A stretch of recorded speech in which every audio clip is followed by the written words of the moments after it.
La Chine, l'un des derniers pays dirigés par un parti communiste, alors que la plupart des autres régimes sont tombés ces dernières décennies, le PC chinois vient de célébrer en grande pompe son 60e anniversaire, une façon de proclamer sa toute-puissance.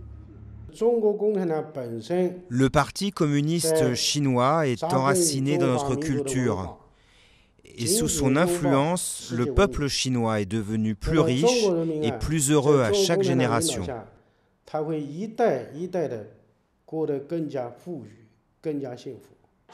Ce sont justement les promesses de prospérité économique faites au peuple chinois qui ont aidé Mao Tse-tung à prendre le pouvoir en 1949.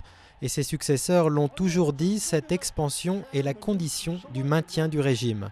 Un régime qui a survécu à la grande famine de la fin des années 50, à la révolution culturelle, aux manifestations pour la démocratie réprimées dans le sang, tout comme les soulèvements ethniques.